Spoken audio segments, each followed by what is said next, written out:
तो ओम नमः शिवाय, श्री शिवाय नमस्तुभ्यम, जय श्री महाकाल। जी हाँ भक्तों, क्या आपके भी घर में कोई ऐसा व्यक्ति है जिसका विवाह नहीं हो पा रहा? आप लोग बहुत ज़्यादा परेशान हैं उसके विवाह को लेके कि आखिरकार उस व्यक्ति का जो विवाह है वो क्यों नहीं हो पा रहा। आपने बहुत ज़्यादा मेहनत कर लिया, बहुत ज़्यादा प्रयास कर लिया उसके विवाह को होने का, कि उसका जो विवाह है वो हो जाए, लेकिन अभी भी उस व्यक्ति का जो विवाह है ना वो होने का नाम ही नहीं ले रहा। आप लोग बहुत ज़्यादा परेशान हैं कि आखिरकार उस व्यक्ति का जो विवाह है वो क्यों नहीं हो पा रहा। तो आपको परेशान होने की बिल्कुल भी आवश्यकता नहीं है, क्योंकि आज जो मैं आपको उपाय बताने वाला हूँ, अगर आपने उसको ध्यान से सुन के और अच्छे तरीके से कर लिया तो अवश्य रूप से विवाह जो है वो होगा ही होगा। ठीक है ना।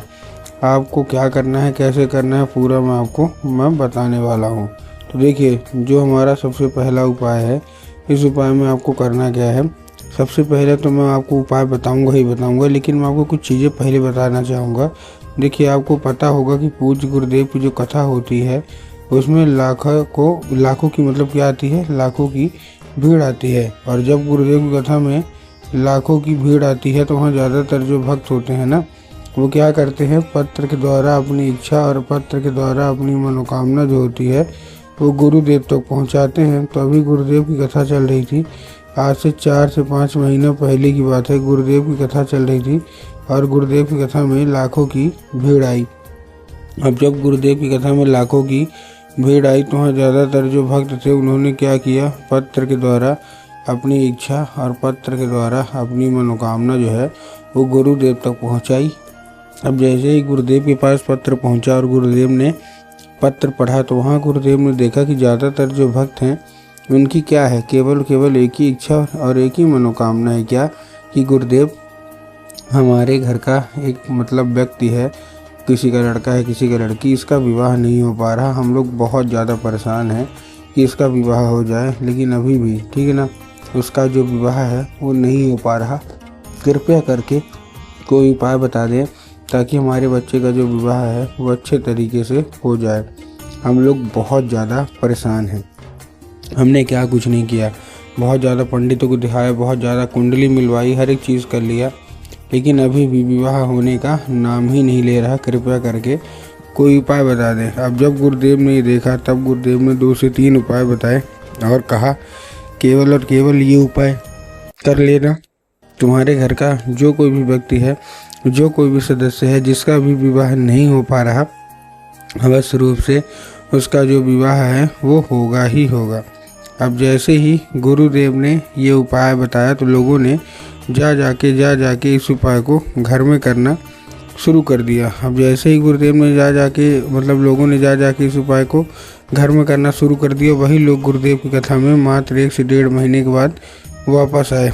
अब जब वही लोग गुरुदेव की कथा में वापस आए तो उन्होंने क्या किया, फिर से एक बार गुरुदेव को पत्र लिखा, लेकिन ये वाला जो पत्र था ये गुरुदेव को धन्यवाद के रूप में पत्र था कि गुरुदेव धन्य हो आपका, आपके द्वारा बताया गया उपाय हमने कर लिया है, हमारी सारी इच्छा मनोकामना जो है वो पूरी हो गई है, आपका कोटि कोटि धन्यवाद।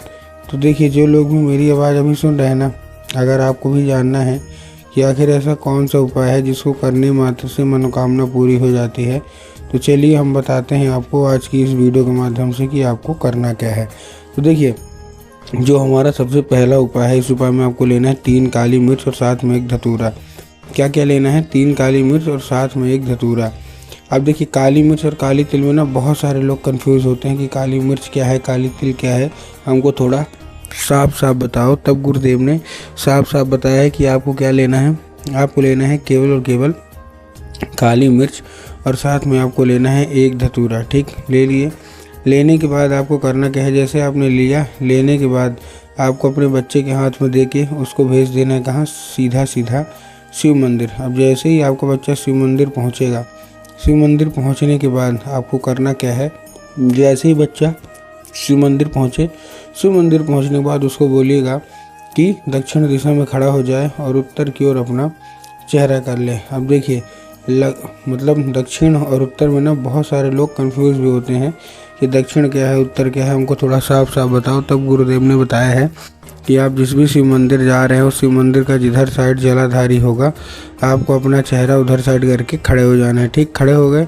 खड़े होने के बाद आपको क्या करना है, एक नाम लेके, कौन सा, महादेव का बहुत ही सुंदर सा नाम है श्रम्भेश्वर महादेव। तो आपको करना क्या है, आपको केवल और केवल श्रम्भेश्वर महादेव का नाम लेके और उन्हीं का स्मरण करके आपको चुपचाप क्या कर देना है, अर्पित कर देना है बस। पूज्य गुरुदेव कहते हैं कि अगर आपने ऐसा कर लिया तो अवश्य रूप से इच्छा मनोकामना जो है वो पूरी होनी ही होनी है। ठीक है ना।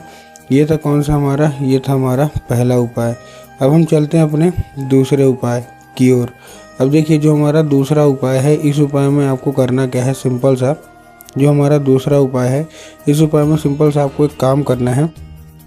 क्या काम करना है, इस उपाय में आपको लेना है लाल चंदन, और लाल चंदन लेने के बाद पहुंच जाना है कहाँ, सीधा सीधा शिव मंदिर।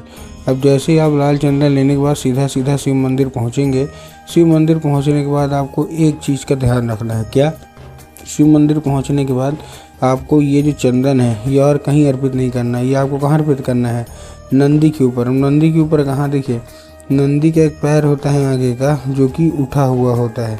तो आपको करना क्या है, दाहिना पैर होगा, ठीक है ना, दाहिना पैर होगा जो कि उठा हुआ होगा। तो आपको क्या करना, जो आपने चंदन लिया है तो नंदी के दाहिने पैर मतलब राइट मतलब लेग में आपको क्या करना है, वो चंदन अपने दाहिने हाथ की कोई भी एक उंगली से लगा देना है। जब आप वो चंदन लगाएंगे नंदी के पैर में तो आपको उसको औषधि के रूप में मांगना है कि कृपया करके हमको इसको औषधि के रूप में प्रदान करिए। अब क्या होगा, अब ये औषधि का रूप ले लेगा। अब आपको करना क्या है, 5 मिनट तक खड़े रहना है। 5 मिनट तक खड़े रहने के बाद उसी जगह पे अपना हाथ फिर से टच करना है और वही हाथ लेके आपको आ जाना है कहाँ, अपने घर। घर आने के बाद जहाँ आप लोग सोते हैं और जिधर साइड सर करके सोते हैं उधर साइड की जो दीवार होगी ना, उसी दीवार में आपको क्या कर देना है, अर्पित। पूज्य गुरुदेव कहते हैं कि अगर आपने ऐसा कर लिया तो अवश्य रूप से इच्छा मनोकामना पूरी होनी ही होनी।